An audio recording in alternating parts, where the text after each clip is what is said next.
Hey, Gohar, how are you? Doc, just give it to me straight. Is it bad? Alright, so I looked at your reports and you've been diagnosed with a serious case of brain rot. According to these numbers, your attention span is less than 7 se- Are you already on your phone? Can you cut that out? What? So as I was saying, your attention span is less than 7 seconds, your screen time is longer than 7 hours, and if you don't treat this condition, I don't know what to tell you. Can you at least tell me how to treat it? Here, just watch this video.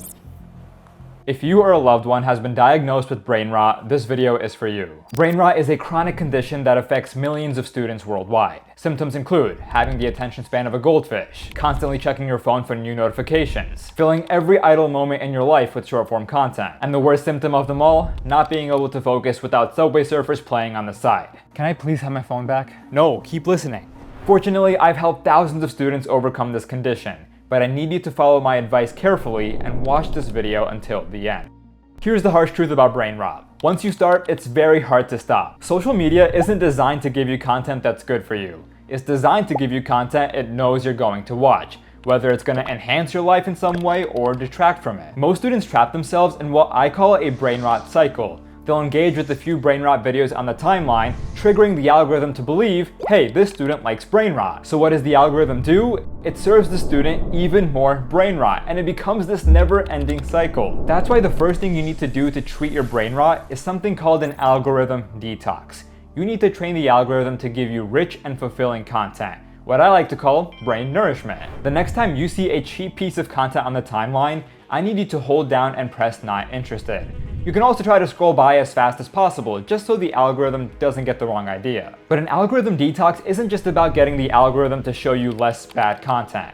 It's also about getting the algorithm to show you more good content. So for example, if you see an educational video, feel free to like, comment, and even subscribe to the creator. I hope you're getting the hint. But in all seriousness, try to consume longer and richer media to not only fix your attention span, but to signal to the algorithm that that's the kind of content that you like. Seek out documentaries, seek out podcasts. Be intentional about your media consumption. The people who beat brain rot are intentional consumers, and the people who brain rot beats are passive consumers. They just go wherever the algorithm takes them. If you don't know where to find richer content, here are some of my favorite channels: Vsauce, Veritasium, Wendover Productions, and Mark Rober. My favorite podcasts include Founders, which is mostly for entrepreneurial people, as well as How I Built This, which is also for entrepreneurial people. If any of you have any science or history podcast recommendations, just drop them in the comments. So doing an algorithm detox is a great first step in treating your brain rot. But it alone is not sufficient. You can very much have a detoxified algorithm and still be glued to your phone. That's why the second step in treating brain rot is setting boundaries. Technology has crept its way into every single corner of our lives. Some corners that it shouldn't even be exploring. For example, I have some friends who cannot take a shower without their phones. Oh yeah, I do that all the time. What? I'm gonna let that soak in for a second, no pun intended. See, now I understand bringing your phone to the bathroom. Actually, even that is kind of weird in my opinion, but taking it into the shower just signals a whole nother level of dependence. Part of overcoming brain rot is being able to easily transition between the digital world and the real world, and loosening this crippling dependence on technology. If you do not draw a clear line indicating where technology should and shouldn't be in your life, it will constantly beg for your attention and pull you out of the present moment. Thankfully, I'm pretty sure that none of you are using your phones in the shower. But I am sure you're using your phone in situations you shouldn't be, whether that's dinner with family, while doing homework, or even in class. Setting boundaries is as simple as creating physical distance between you and technology in important situations. For example, unless you're using your phone as a calculator or as a timer, keep it away from you while you're doing homework. If you're in school, maybe just keep your phone in your backpack. That's actually one weird thing I did in high school. I kept my phone in my backpack instead of my pocket, but it was great because I never felt tempted to use it during class. Now the harsh reality is nobody is going to enforce these boundaries for you. You need not only the discipline, but the self-respect to follow these rules that you set for yourself.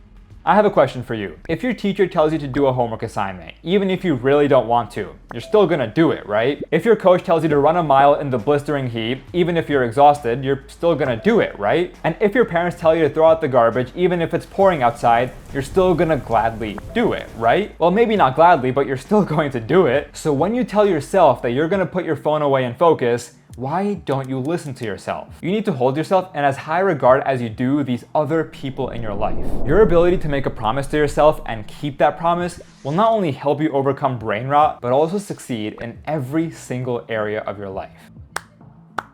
Dude, it's not over yet. Let's face it, we turn to brain rot whenever we're bored. But if we're not bored, then we won't turn to brain rot. You need to find meaningful ways to fill the time whenever you're bored. And one way to do so is by learning a new skill. For example, you can learn to program, you can learn to play an instrument, you can learn to garden, or you can even learn a new language, which is where the sponsor of this video comes in, Lingoda. I have always wanted to learn Spanish. In fact, I took 4 years of Spanish in high school. But when I visited Spain 2 years ago and got trapped in an elevator, the only word that I knew how to say was ayúdame. I would love to travel to Spain again, and I would even love to make videos in Spanish. So that's why I recently signed up for one of Lingoda's language learning courses. These courses offer a rich and immersive learning experience with certified native level speakers. They go over real-world language for everyday situations, including humor, accents, and expressions. I visited Lingoda's website, selected Spanish, and got started with Lingoda Flex, which is one of their 3 different options. Lingoda Flex is for those who want to take classes on their own time, either one-on-one or in small groups. Lingoda Teams is for those who want to stick with the same teachers and classmates. And Lingoda Sprint is a 2-month challenge for those who want to accelerate their language learning journey. I was really pleased with how easy it was to sign up. It only took 3 steps. The first was to choose my level of difficulty, the second was to book my first class, and the third was to download the lesson materials. Although the material was easy to understand, I was a bit nervous. I mean, what if I forgot a word or mispronounced something? Luckily, my first class was way better than I could have imagined. I was in a class with 4 other students, and the professor was super kind and sweet. During class, we went over vocab, we went over dialogue, and then after class, the instructor sent us personalized feedback so we could pinpoint our weaknesses. After having taken several classes, I can genuinely say I feel an improvement in my Spanish and can say more than just ayúdame. Learn with Lingoda and tailor your learning path to your goals. Click the link in my description or use the discount code GOHAR for $25 off when signing up. That's such a good deal. It is, and now back to the video. So I have a question. Do you remember the first day you used ChatGPT, Gemini, or Claude? Do you remember how blown away you felt? AI is only going to continue to get more powerful over the coming years, in ways that we can't even imagine. And as this happens, I imagine people will split into one of 2 groups. Those who use AI to supplement their mental capacities, and those who use AI as a mental crutch. That's why before this technology gets any stronger, I need you to lose the crutches. Well, what does that mean? I need you to stop over-relying on technology at the expense of your own mental fortitude. For example, we'll lunge for our phones even to do the simplest calculations. Quick, what's 30% of 20? Shoot, 5. Did you really just say 5? Other times we'll use AI to write the simplest messages. For example, an email to a teacher. Quick, can you tell me which sentence is grammatically correct and why? The list of assignments are due next week, or the list of assignments is due next week. Although using AI to write emails or to do mental math is not the end of the world, we cannot become over-reliant. Otherwise, we will just gradually weaken our abilities to do mental math, to write grammatically correct sentences, and to articulate our thoughts. A simple way to see this is to think of your brain as a muscle. Those moments when you're using your brain power to calculate something or sift through your thoughts are the moments when you're strengthening your neural pathways. And embracing these mental challenges literally alters the structure of your brain. For example, a 2004 study by Bogdan Dogransky found that learning to juggle increased gray matter in brain areas involved with visual motion processing. Another study in Frontiers in Human Neuroscience found that older adults who underwent memory training experienced increased cortical thickness in several brain areas. Parts of their brain literally got thicker. Now, I'm not sitting here saying that you should renounce all technology and only rely on your mind. For example, I use AI all the time, often to help with coding tasks and even writing tasks. Just make sure you're relying more on your actual intelligence instead of an artificial one. He's low-key cooking, yeah?